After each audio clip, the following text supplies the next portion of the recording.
Right, thank you so much for joining us for Bubonicon 52 Take 2. This panel is called Mashups, the How and Why of Genre Blending. And before I turn it over to our moderator, Lauren C. Tifo, I just want to let everyone on Facebook and YouTube know if you're interested in asking a question on this panel or joining the webinar through Zoom, you can find all of the information for how to do that on bubonicon.com. So thank you so much for joining us. I'm going to turn it over to Lauren. Thank you so much, Jessica, and the rest of the Bubonicon crew who are making 2021 happen. I'm really excited to be here for this panel with Melinda, Carrie, and Reese.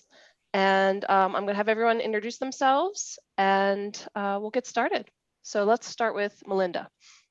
Hi, I'm Melinda Snodgrass. I'm a novelist. I also write for television. What I'm probably most known for is Star Trek: The Next Generation. And I'm also the co-creator and co-editor of Wildcards, which sort of fits within the parameters of our panel tonight. So. Great. Carrie. Hi, I'm Carrie Vaughn. I'm a science fiction and fantasy writer. It's about 20 plus novels and 100 short stories. My most recent novel is Questland, which is about a high-tech LARP that goes horribly, horribly wrong. It's science fiction, but it keeps ending up on lists of fantasy novels. So I would also love to talk about this topic. And Reese. I'm Reese Hogan. I am a science fiction author. I came out with my debut novel 2 years ago from Angry Robot, which is Shrouded Loyalties, and then had a short story published in Clockwork Curses and Coal back in March, which is also a mashup. It's like a fairy tale in a steampunk setting. Awesome. Well, I can't wait to dig in here. And I kind of want to just start off with what are we talking about when we say genre? What are we talking about when we say mashing things together? And the part of this panel was kind of started with how do we even recognize and categorize speculative work? So maybe we can start there, and how do we even go about defining speculative work more generally, and then drilling down into what we mean by subgenres. So Reese, do you want to start us there with that? Okay, well, that was pretty broad, but I think what you're saying is how do you define speculative works versus non-speculative, and how to label certain works. So to start with, I think speculative is just anything that can't happen in real life. That's kind of how I would define that. And then you can, by putting different labels, like for example, fantasy usually takes place in other worlds, whereas sci-fi oftentimes will take place in our world, where it'll involve more things like technology or space, whereas horror has more of a feeling of dread to it. So that's kind of how I loosely define the three most common speculative genres, right off the top of my head. Awesome. Would anybody else like to take a stab at that? Well, it's interesting. I mean, George and I have discussed this a lot, and his theory is it's all about furniture. That really, it's just the furniture that defines, which of these subcategories you're falling into. Fantasy has a certain kind of furniture, and science fiction has a certain kind of furniture. But I agree with Reese that, a lot of this is a what if that cannot or has not yet happened in our world. And the truth is, I stand in both camps. I'm also a screenwriter. And the truth is, we won. I mean, if you look at television, movies, games, everything now is science fiction or fantasy or some version thereof. And so, it feels like that's where the audience wants to be. It used to be that people wanted comfort. They wanted mysteries, because then we all knew, the good guys would win and the bad guy would be caught and they would be brought to justice. At earlier era, there were Westerns, there were all of these sort of that are meeting a certain need. And I'm not exactly certain what it says about society right now that we all seem to want fantasy and science fiction, but that's what I'm seeing. Carrie, anything to add? So I was a dweeb and I wrote down the dictionary definition of genre. It is a category of artistic composition characterized by similarities in form, style, or subject matter. And I think people love taxonomy. And I'll confess right up front, I get a little frustrated with the degree to which subgenres proliferate until you get like subgenres. You know, just take a look at the categories that Amazon comes up with sometimes, where it's, you know, women's sleuths, you know, from you know, historical women sleuths, futuristic women sleuths. You know, they find so many ways to break it down, which is great, because if you're looking for something really specific, you can really zero in on it. But then that raises the question of how do you categorize something that seems to occupy two different categories? So while we love to categorize things, I'm not always convinced it's useful, and it isn't just a way to satisfy that part of us that loves to put things in their spot and in their nice little cubby hole, so we know exactly what we're talking about. Awesome. Because there's a point where you can just keep doing it. You can keep breaking it further and further down, and at some point, every book is its own category.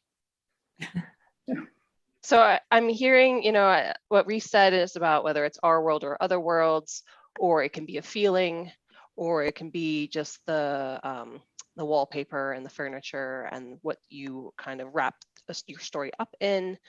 We talked about the marketplace, but all of this is only as useful as it is in terms of making it useful to the readers, I guess, which is the end goal here. So when you are a reader and you come across something that is maybe hard to categorize, where do you look for guidance on how to interpret a text? I actually seek out things that are hard to categorize, and they get me excited. And I end up, like when I find something that does kind of fall in between multiple things, I use that as a selling point. And I know that doesn't appeal to everyone. I've had arguments with people that no, you have to hit expectations. If you don't hit reader expectations, you won't find your audience. But the book I want to talk about that really did that for me in the last, gosh, I guess it's been out for a while now, but it's called 3 Parts Dead by Max Gladstone. It's the first book in the Craft sequence. And it's a legal thriller. It's urban fantasy. It's kind of vaguely post-apocalyptic. You know, it's magical, it's fantasy, but it's also sort of a modern world. It mushes together all of these things. And that's what appealed to me about it. I know I'm not a typical reader sometimes, but for me, if I can find something and say, look, this doesn't fit into categories, I can use that as a selling point.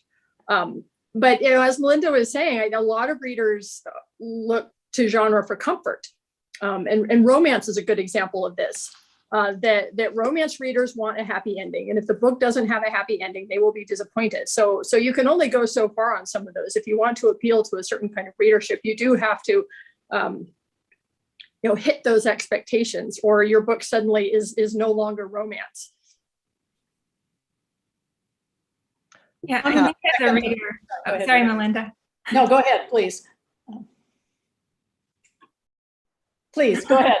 Okay, as a reader, I'm not terribly worried, kind of like Carrie, about what category it falls into. I'm more worried about, am I going to enjoy it or not? And yeah, it does try to help a little to know what kind of genre I'm getting into, but that I usually get more from the description of the book than by how it decides to label itself.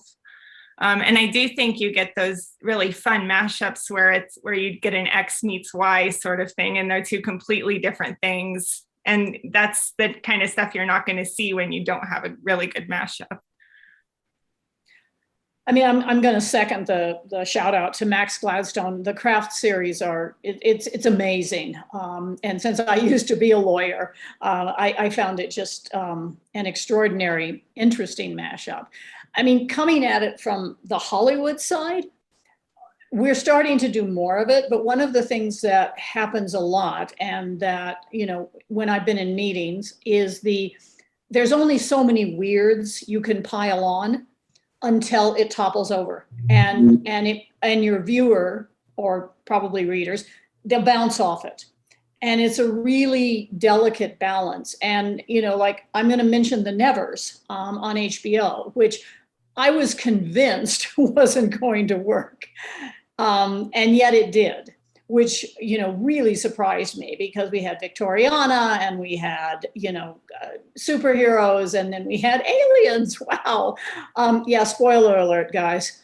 Anyway, so, and that one worked, but at certain points you can reach, a level where everybody just goes, okay, I get all this stuff and it's very cool, but what is this story about? I mean, what are the people going through? Because ultimately that's what these stories at their heart are, is, who are these characters? Do I want to spend time with them? Do I care about them?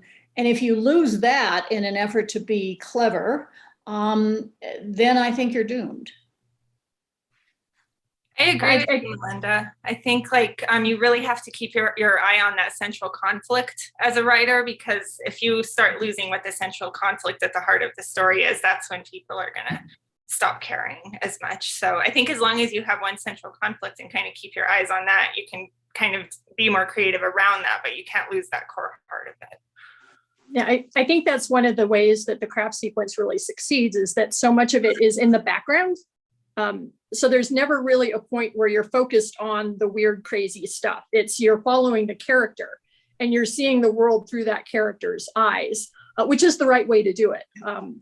You're exploring the world through this one person. So you're reading for the character, and you just get all of the cool bells and whistles around that character, if that makes sense. And I was thinking we've gotten much more ambitious or brave about it. I mean, I was thinking back to the Dragon Rider books, which that's also on my list. Kind of might be that first, hint of mashup, at least for me as a reader in science fiction, because it's science fiction. I mean, there's a little science fiction sprinkled over the top, but then it's dragons and a girl and her horse. And, that's really what's happening. And as the readership has become more sophisticated and writers have become more interested in, stretching their muscles, then it's become more elaborate as time has gone on. But I think in some ways, Dragon Riders was a place where this tentatively the first steps were taken into this. Mm-hmm. When did they stop putting the little rocket ships versus the little, I don't know, was it dragons that they would put on the spines of books to tell you if it was science fiction or fantasy? Their libraries used to do it, and there were a couple of publishers that did that, and they've stopped doing that. And I'm trying to remember now, when did they stop doing that? I don't know. Well, I wanted to kind of move into another question of mine, which we've already kind of hinted at, and this is the advantages and disadvantages of mashing up more than one genre. And Linda, you already talked about this kind of the layers, and you reach a certain limit where just everything falls apart. And then Reese was saying, if you deviate too far away from your core conflict, that can pose a problem. And Carrie also mentioned, the importance of having a character that you are willing to follow when things get a little mashed up and confusing, and maybe don't match up what the reader is expecting. So let's talk about some of those advantages and disadvantages then further, if you don't mind digging in a little bit. I think one of the advantages is not hobbling yourself before you start as a writer, because I have talked to writers who would say something like, well, I have this idea for X, Y, and Z, but it doesn't really fit any of the marketing genres, so I'm not going to pursue that.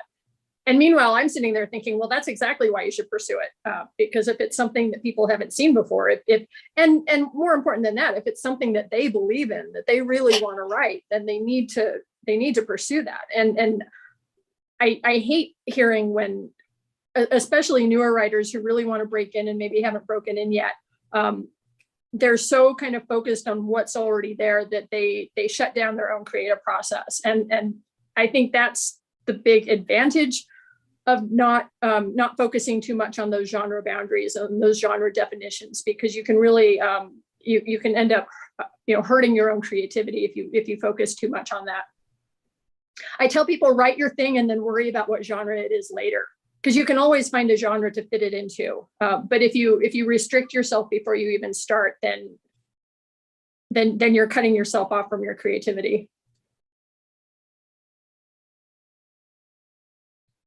Yeah, I think the main advantage to mashing stuff up is it's really fun, and I think everyone should try it. And it's pretty much what Carrie's saying. Just do what you want to do, and just have fun with it, and worry about the rest later. The main disadvantages we've already sort of touched on. I think the main one is you do have those readers who are like, this did not go in the direction I expected, and I put it down, and stuff like that, or just that it can be harder to query if you're not sure what comp titles to put it with. But then again, that's where you can come up with the cool X meets Y sort of comps to put in your query letter.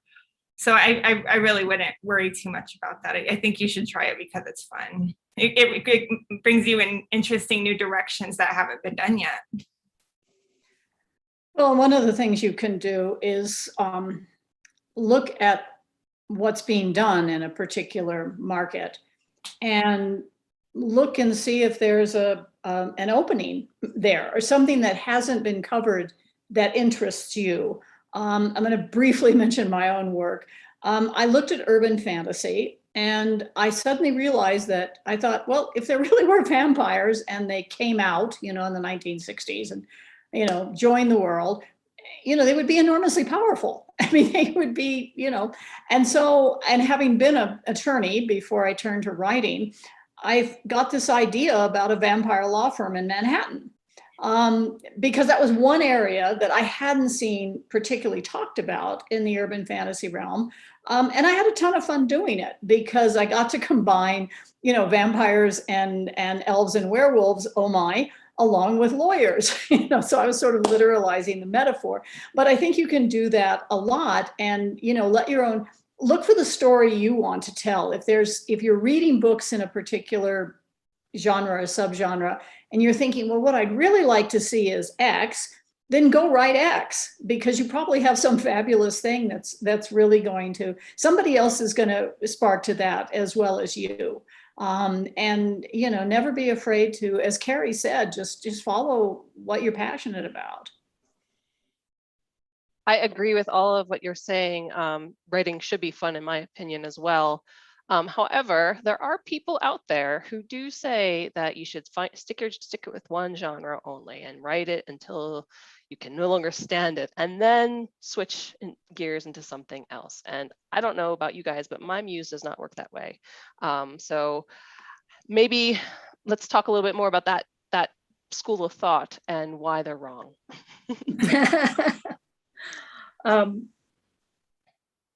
Yeah, I don't know if someone else wants to jump in. I always have so many thoughts about this because I've had that exact argument with a lot of different people. And I really didn't listen to that, as you can see by my own career. And every time I talk to somebody about it and they look, well, you've written superhero novels and you've written urban fantasy and you've written post-apocalyptic murder mysteries and you've done this. And why didn't you do it under a pseudonym? And the answer is because I didn't want to juggle 5 different writing careers. And then my second answer is, at this point, I've been doing this. My first novel came out 16 years ago and I'm still here. So maybe I did it wrong, but I did it wrong my way. So I'm sort of the damn the torpedoes and full speed ahead theory on that. But I have very good friends who feel very differently about it, that you need to brand yourself and you need to brand your name. And if you switch to another genre, you should do it under another name, or, wrap up one genre and then move on to the next. The jury's out, I think. I've seen both, and I've seen both work. I've seen both fail.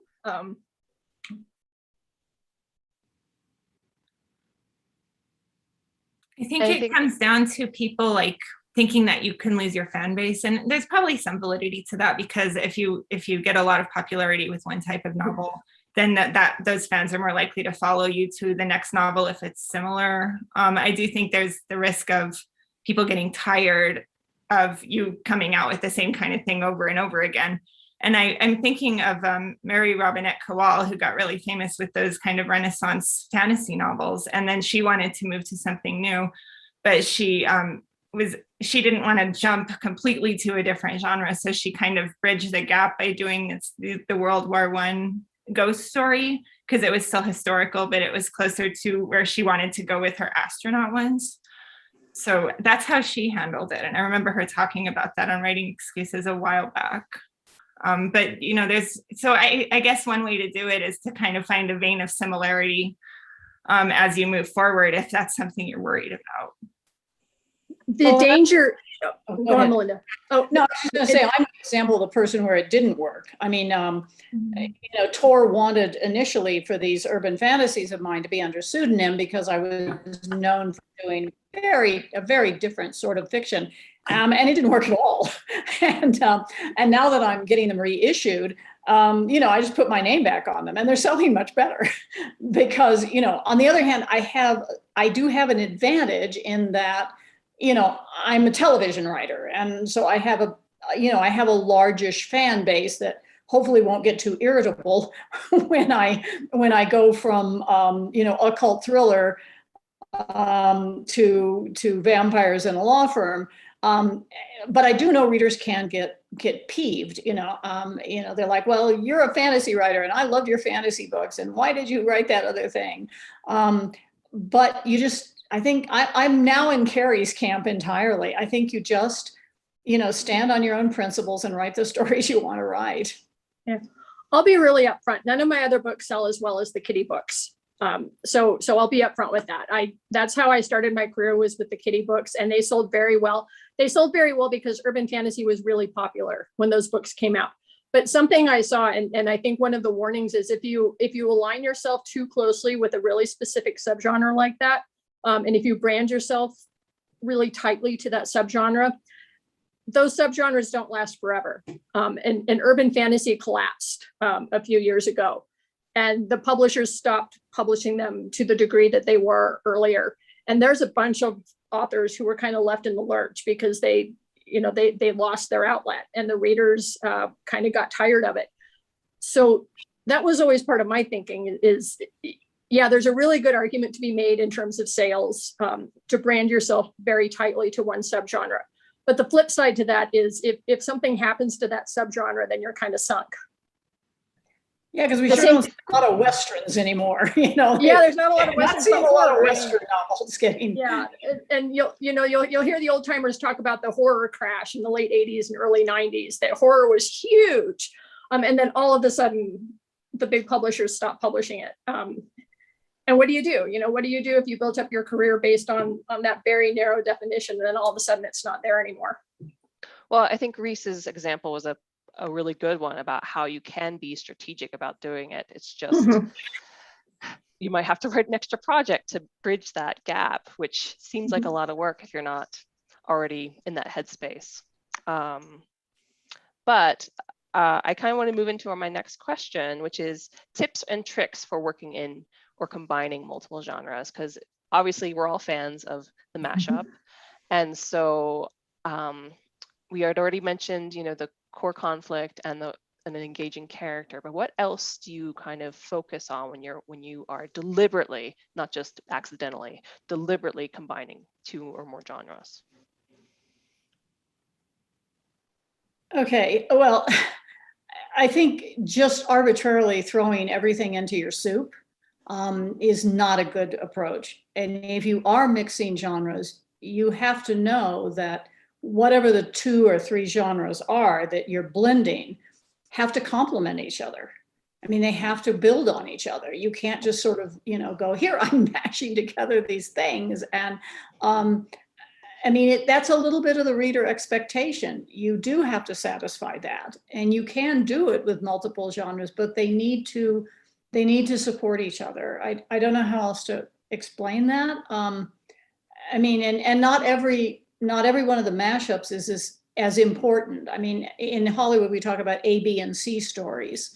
You know, A story is the big thing at the top, the B story is, and the C thing is sort of the lesser runner. And in some ways you can stick your different genre mashups, but they all need to be moving toward the same conclusion and climax of your book. They can't just sort of be there like glitter, you know, for no particular reason.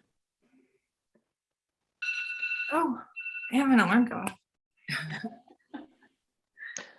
Carrie. So I like to look at genre as a toolbox.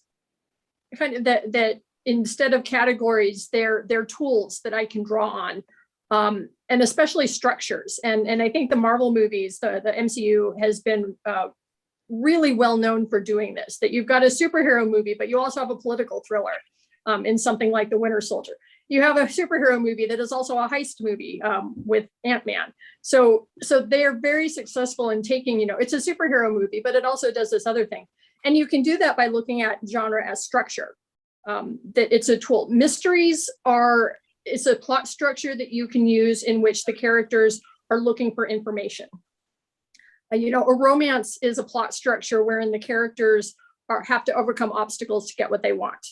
Horror is a plot structure wherein the characters are facing something that they don't know that is very dangerous to them. So by kind of breaking it down into these tools, you can then draw on that and say, okay, I want this structure where characters have to search for information, but I want to do it in a space opera universe or, a high fantasy universe. So you can take kind of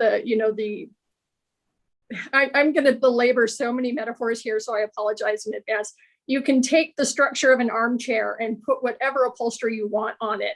And if you do it right, it'll be a very comfy chair that will appeal to lots of different people. So that's how I do it, is like, in what ways can I look at these as tools to accomplish the story that I want to tell, rather than be obsessed with categorization. I was going to bring up the exact thing, the structure thing. I think that's a really good way to do it. My other big tip and trick is to choose a setting and then pick something very different to put into that setting. So like picking a fantasy setting and then putting in like spaceships, or picking like a Weird West setting and putting in hacking or something like that. And so if you treat the setting as its own thing and then the things in the setting, you can come up with some pretty fun mashup ideas that way.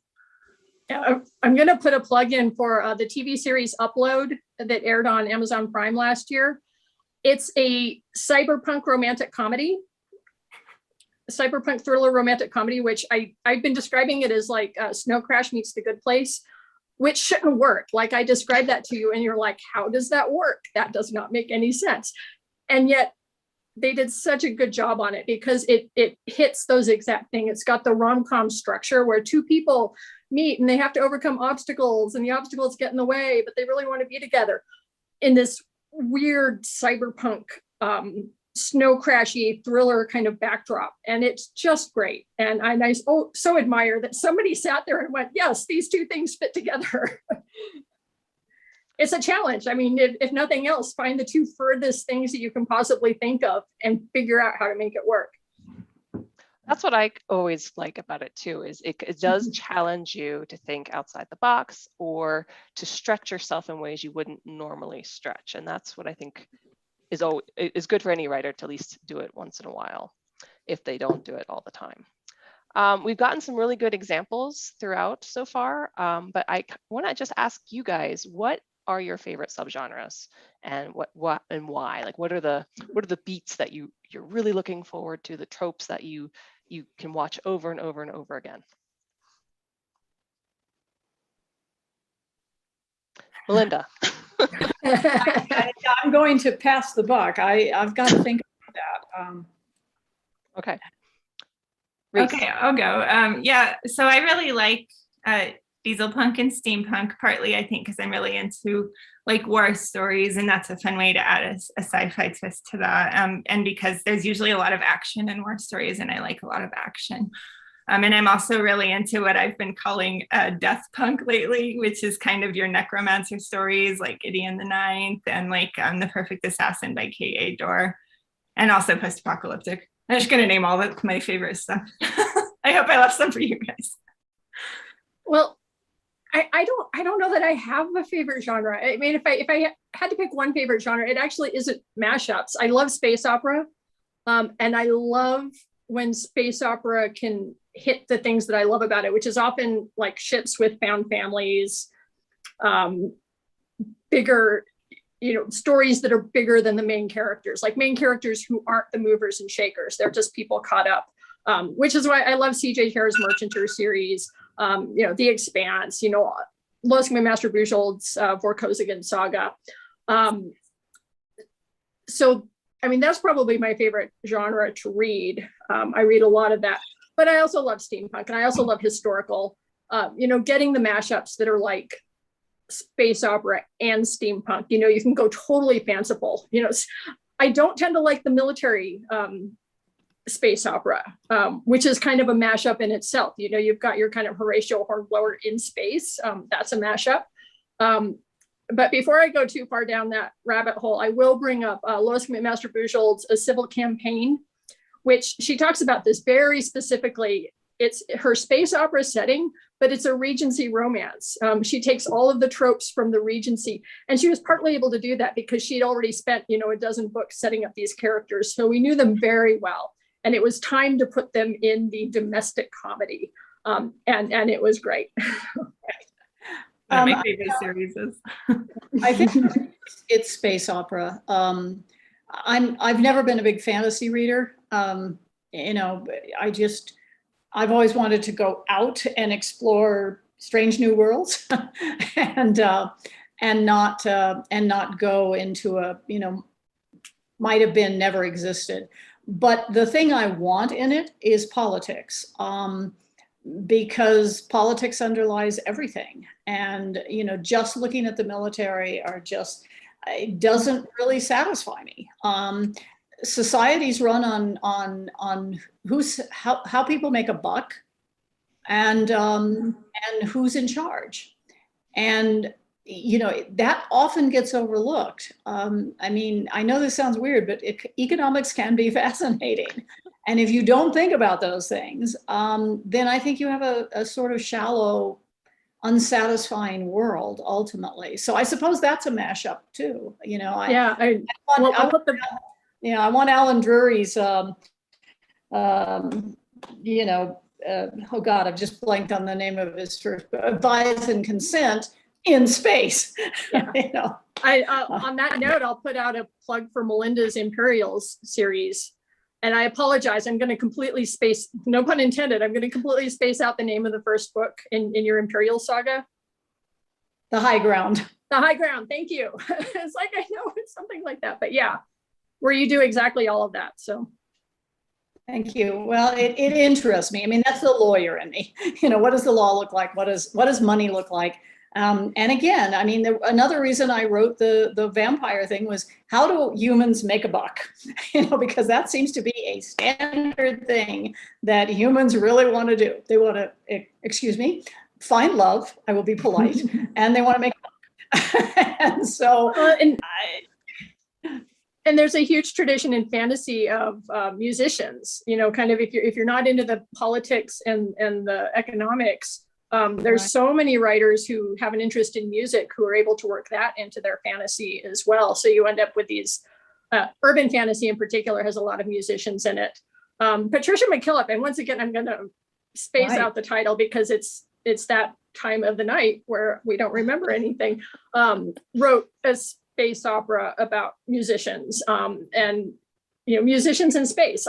Cat Valenti's space opera novel called Space Opera. Emma Bull War for the Oaks, which is another elves in Minneapolis, which was awesome. So we can, and that's another way to do mashups, is take the thing that's really, really passionate, that you're really passionate about, and put it in a setting that you maybe haven't seen it covered before, like the visual arts in space. I've not seen a whole lot of people deal with the visual arts in a far future space kind of setting. Gosh, there's just, the possibilities are just endless. Yeah, I always use it as a way to like showcase my research or something that I've nerded out about for a long time or thought about a long time, and then dress it up in something pretty so that the medicine goes down.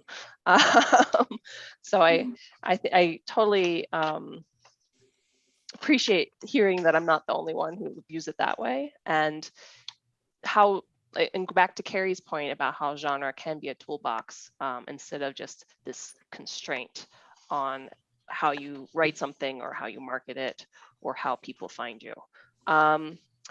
We've been dancing around this a little bit, but I want to talk about reader expectations, because genres, or how they're categorized, or where you find them on the bookshelf, or how you find the book, can dictate so much of the reader's experience, even if that may not be what the author intended.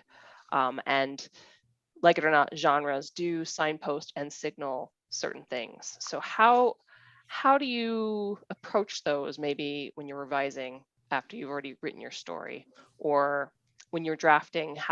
Are there things you know you must do's and must not do's? I don't really worry about it, which I know is super unsatisfying. And it has been pointed out to me recently that my impulse is to do the exact opposite of what I think I ought to be doing or what the genre dictates I should be doing. And that I might have more readers if I didn't do the exact opposite of what expectations dictated that I should. So I'm a really bad person to answer that question because I usually have the vision of what I want the story to be.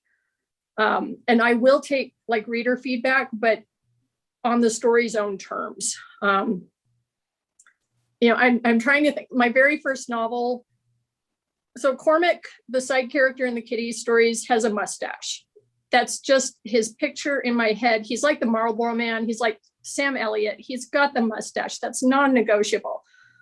So I got the notes back from my editor, who lives on the East Coast and doesn't understand the whole Western Sam Elliott thing. And she has this note: you have to get rid of the mustache. Cormac can't have a mustache. He just can't. It's skeezy. And I'm like, what do you mean it's skeezy? Like, my dad has a mustache and my friend so-and-so has a mustache. And that's when I realized how regional mustaches are. That, my East Coast editor saw mustache and she was thinking Ron Jeremy porn star. Whereas I was out here like Sam Elliott cowboy. And so I ignored her note. I told her that the mustache was non-negotiable and explained that it was this super regional thing. So sometimes that's what I do is I have to stick to my guns if I have a really good reason for it. If somebody tells me maybe I should do this other thing instead, I want to hear the reasons for it. But if things are going well, I have a picture of what the story needs to be. And I try not to worry too much about what I think I ought to do, because that's the point where stories start to break down, where they start to feel inauthentic, I think. If you're too worried, because you're never going to make everybody happy. That's the thing, is you have this sort of platonic ideal of your audience in your head. And that platonic ideal doesn't actually represent real people in the real world. So if you're so concerned about making this theoretical reader happy, you might end up not making anybody happy. So I'm at least going to make me happy, if nobody else. Well, I come at it from a very different place than Carrie. Partly it's having been a lawyer. I outlined even before I went to Hollywood. Once I went to Hollywood, I learned how to break a story. And so for me, I kind of see this whiteboard behind me, and in the living room, there's a cork board with 3x5 cards. And these are two different novels I'm working on. And these are the outlines. And so I don't start anything until I know what the final climactic scene is. And then it's how do I take the reader to that place? It's the place I want to go, but I still owe it to them to take them on this journey and make it satisfying and make it feel authentic. I'm an architect, not a pantser or a gardener. I think that if you know where you're going, it's a lot easier to meet people's expectations than if you're sitting there partway through going, well, I don't know, maybe they end up together. Well, I don't know, maybe they go to Turkey. I mean, I can't craft this thing in a satisfying way if I don't know where I'm going. And I think in many ways, the openings of a book set out expectations. You make a promise. You make a promise to readers in those opening sections that this is the journey you're going to take them on. And I think it's only fair that you keep the promise. Of course, it's within the parameters of what you want to write, but nonetheless, anyway, there you go. Reese? I think, of course, when you come to me, my thought falls out of my head. Okay, yeah, I don't think you should be worrying so much about the label when you're first pitching it. because ultimately that the publisher is going to kind of decide how they want to pitch it and what they want to call it. And when you're pitching it to an agent or the agent's pitching it to the publisher, these things could change. And it's like, I wasn't sure what to call Shrouded Loyalty genre-wise when I started pitching it. And I read Brian McClellan's A Promise of Blood, and I was like, this seems like the same kind of book. So I pitched it as a diesel punk fantasy. And then Angry Robot eventually put it out as a military sci-fi, and that's all they called it, which to me, it was more of a fantasy, but it had sci-fi elements and this kind of thing. And me and my agent have talked about this recently too, in regards to what we're calling my book. And she ultimately just thinks it's like, it's not so much about the label we're putting on it as how it's grabbing the publisher. And if they don't think the label fits it, they're going to change it anyway. So I think I'm saying that we put too much emphasis on labels. I think that's what I'm saying. I'm curious if Angry Robot maybe thought that there was a stronger audience there for military SF, and that's why they wanted to sort of nudge it in that direction. I'm not sure. There's not as much diesel punk out there. So maybe they, right. Maybe they weren't wanting to put that label for that reason. It's hard to say. That's just the way they ended up putting it out. Cool. Well, I'm told that we have lots of questions in the chat, so I was going to turn that over to them, but thank you all for dealing with my questions. So we actually have a question that's kind of relevant to what you guys were just talking about with publishing. So there are two questions, one from Kathy and one from John, that I'm going to kind of merge into one question, because it's ultimately about genre mixing and the concept of branding in one genre at a time. How much of that is, based on marketing and things like that, as opposed to what a book really should be? And so I feel like that kind of ties into what you guys were just last talking about. So it ties into marketing a huge amount. And I can speak to that in urban fantasy, which wasn't called urban fantasy when I sold Kitty in the Midnight Hour. Urban fantasy, the way that label grew to became used later on. So I pitched it as supernatural. I'm trying to remember like exactly how I pitched it, but there were a lot of comps out there that, I could compare it to Laurel K. Hamilton and Buffy the Vampire Slayer. I could compare it to Tanya Huff's vampire series. But it's really interesting looking back on it now that the big genre, that kind of the kick-ass female character with vampires and werewolves and stuff, didn't start out that way. And then after the genre wasn't as popular, I would talk to despairing writers who were writing for that genre that they were afraid didn't exist anymore. And I told them, just call it something else. Call it dark fantasy, call it contemporary fantasy, call it supernatural mystery, call it something else. And you'll get past that kind of mental block that some publishers had put up about urban fantasy. So a lot of it's just semantics. It's just what's popular, what's perceived to be popular. So yeah, I think what we've been saying over and over, you can get too caught up in it. But once again, there's authors out there who've done a really great job of kind of branding themselves and sticking to one genre. There's other authors who've done really well writing lots of different things.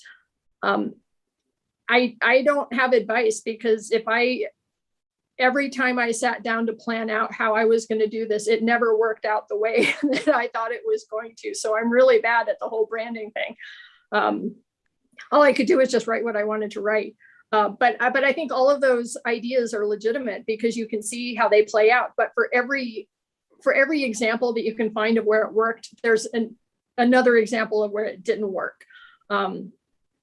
So yeah, it's talking to people, talking to editors, talking to your agents, talking to other writers. I think talking it out with people really helps, because you can get different perspectives.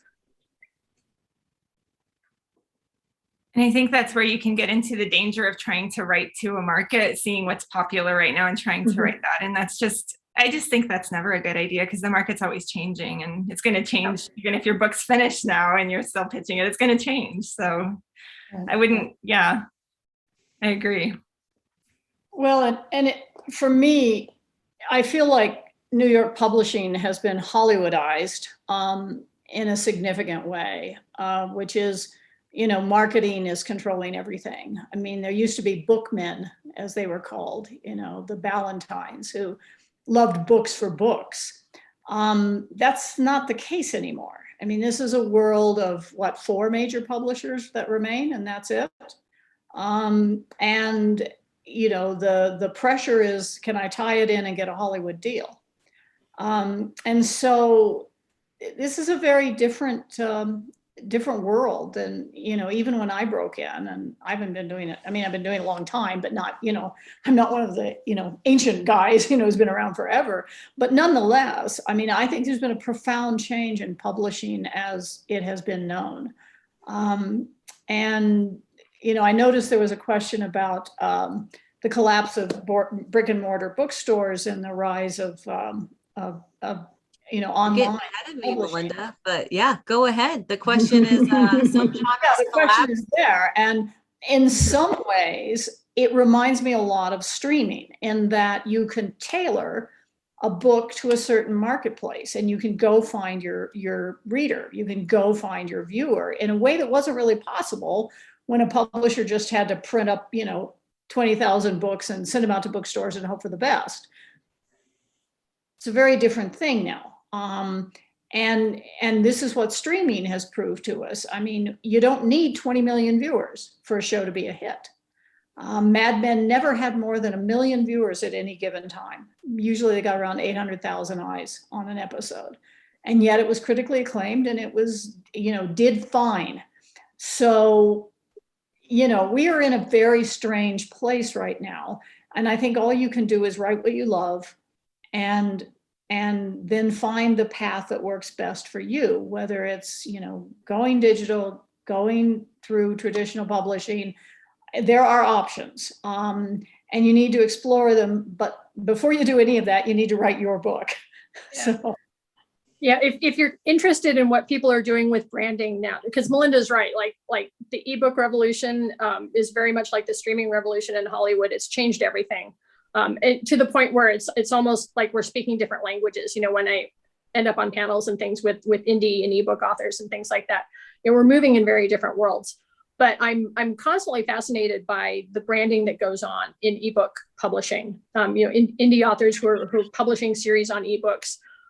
Because it's all about the branding in some ways, you know, making sure your covers all look like they're part of the same series, making sure you've targeted the subgenre that you want. And there's some very strange subgenres like werebear shifter, paranormal romance, like you can get very specific if you want to, because there's the search terms, you know, you can tag something, and when somebody types in the tag, all of those books are going to come up. And so tagging becomes a really big deal. So yeah, just dip your toes into that if you want to see how it kind of works out on ebooks. But yeah, it's. I'll confess, I have gone indie, Mhm. and no longer go through traditional publishing anymore. I have hired an indie publisher. That kind of tagging, all those sort of things that I don't want to deal with, and when things go on sale, because I do not want to be a promoter, I want to write. And I made that choice for a variety of reasons. And some of it was the legal issues that define the fact that we no longer have a backlist. Now we have a backlist. Amazon doesn't care. Amazon will keep your book in print. You know, it sits in the cloud. The publishers can't do that. And too many authors have had their first book come out, and then their second book comes out 3 years later, and the first book's out of print. And then your sales crash because nobody can buy the first book. So there's all of these issues that need to be explored. And this is where law and politics come into all of this. And I know this sounds really boring and nuts and bolts, but this is a business. You know, yes, you're being enormously creative and you're sitting there and you're doing what, but this is a business. So you have to think about what's the best way to position yourself to find your readership. Well, that's the advice I give. No matter what direction you go, what path you take, you have to do the research. You have to figure out how the business works, whichever side of the business or whichever hybrid, you know, however you're going to do it. There's a ton of information. There's no secret handshake. All the information is out there. You know, spend some time learning how it all works, and you will thank yourself later. No secret handshake. No secret handshakes. No secrets. So going back to that question that Melinda referenced, it was that some genres collapse, some seem to go on forever. Is mashing up something that helps prevent the collapse of a genre and keep it fresh? Well, I mean, urban fantasy itself is a mashup, right? You know, it's the vampires and werewolves in a modern setting with the kind of police procedural detective thriller protagonist.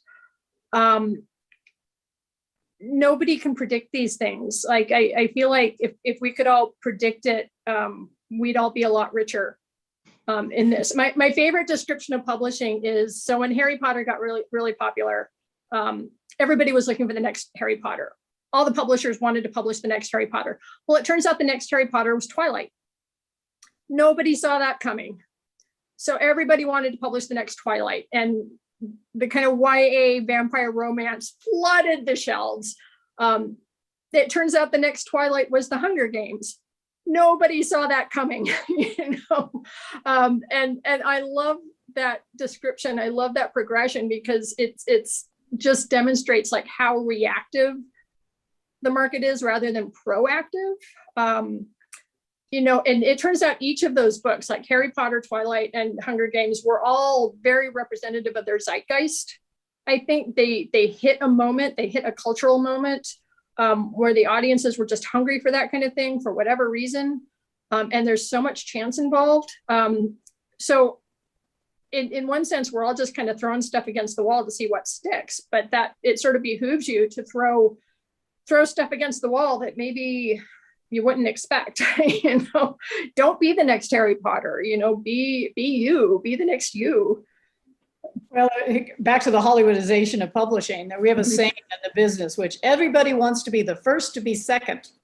And that's what it feels like with publishing, you know. Oh, Harry Potter. Oh, well, then we must do Harry Potter. And it's like, no, that ship has sailed, guys. So, you know, don't be the first to be second.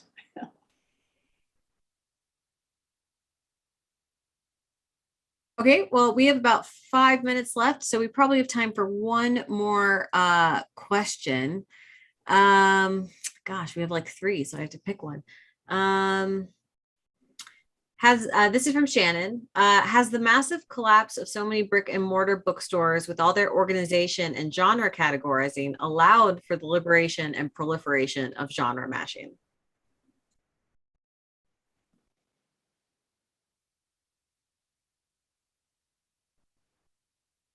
Oh, Reese, you want to go?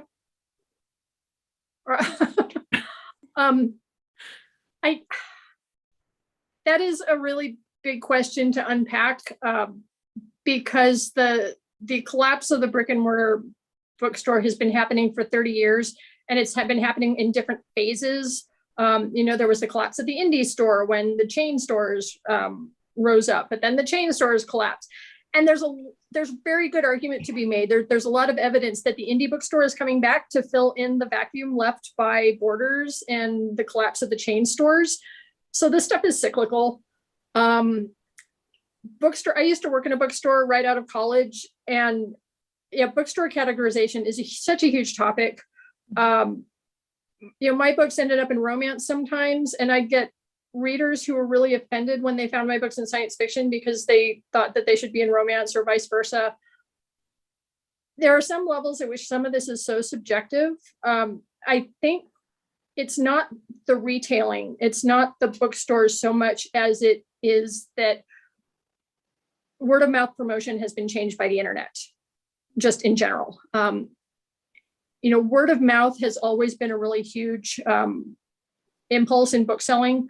We used to call it hand selling. You know, you could get one person in the bookstore with a fan base who could single-handedly sell hundreds of copies of a book, and, you know, change the life of an author, you know, because if you get 5 booksellers across the country single-handedly selling hundreds of copies of this obscure book just because they loved it, they could make that book a bestseller. Mountain. Yeah, that's what happened with Cold Mountain. Yeah. Yeah, and I've seen it. It happened over and over again. We had one woman who worked in our bookstore who had hundreds of people who loved her suggestions so much. My gosh, the power that woman wielded was mind-blowing. That power is still there. It's just moved to the internet now. You know, and so I'm not sure that categories have ever really played a huge part in it, at least not as much as just plain word of mouth. What is the book that everybody's talking about? What is the book that everybody's posting about? And it, strangely enough, that hasn't changed. You you know, it seems like it should have changed, but it turns out it didn't. I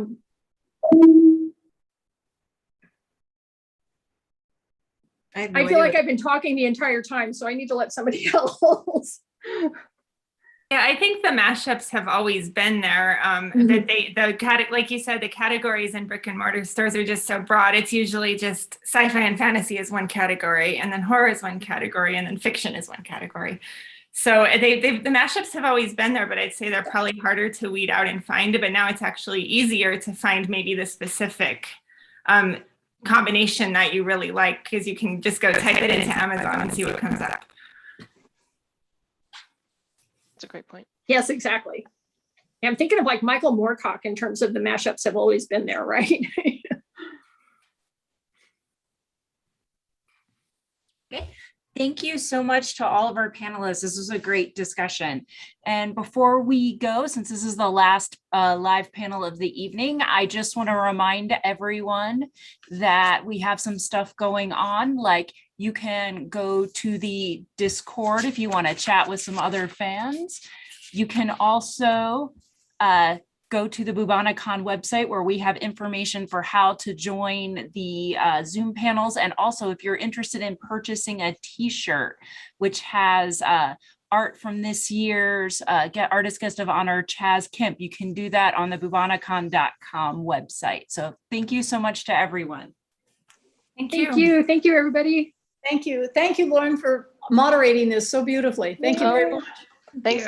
I had help from you guys for sure. So Thanks, guys. Thanks, everyone.